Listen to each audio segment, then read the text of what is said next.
బయట ప్రపంచం చూడు శాంతి. కావ్య, నీకు తెలుసు కదా కావ్య, కావ్య మా అమ్మ ఎంత గయ్యాలదో. ఒప్పించాలో నాకు తెలుసులే. సరే పద అడుగుదా. Aunty aunty.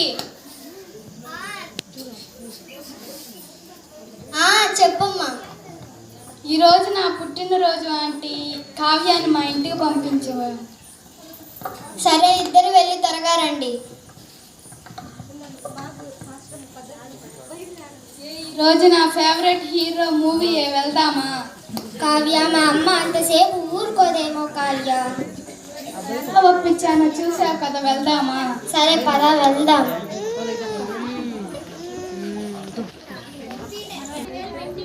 జరుగుతుందో ఏమో ఒకసారి చూద్దాం.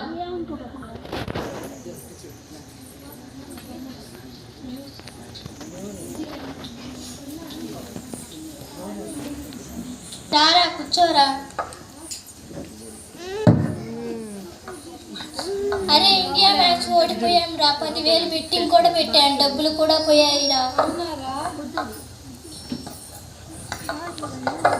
అరే పీటర్, ఎప్పుడు ఆ టీవీ ఆ క్రికెటేనా? ఎగ్జామ్స్ అన్నావు కదా, వెళ్ళి చదువుకోపో. అసలే మీ నాన్న చేసిన నిన్న రచ్చకి సీరియల్లో సగం సీన్ మిస్ అయ్యాను రా.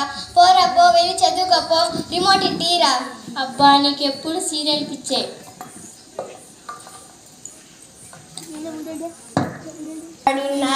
దేవుడు, ఇది మా ఇల్లు అనుకుంటా.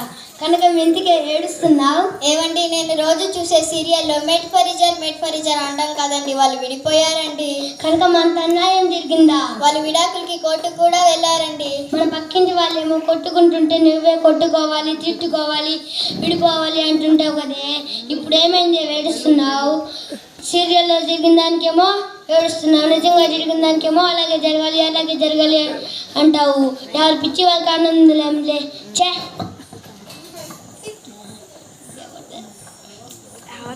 శాంతి, పీటర్, లేండి. టీవీ స్విచ్ ఆపండి, లేకుంటే ఆరాధన ఛానల్ పెట్టండి. లేకండి, మోకాలేండి.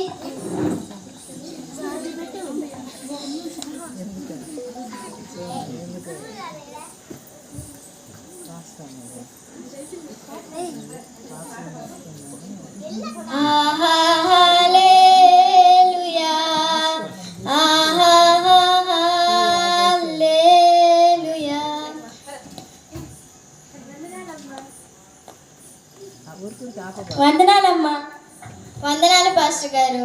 మేము రోజు ఇలాగే కుటుంబం ప్రార్థన చేసుకుంటామండి. మమ్మల్ని చూసిన వాళ్ళందరూ ఈనాటి క్రైస్తవులు ఇలాగే ప్రార్థన చేసుకుంటారా అని అనుకుంటారు.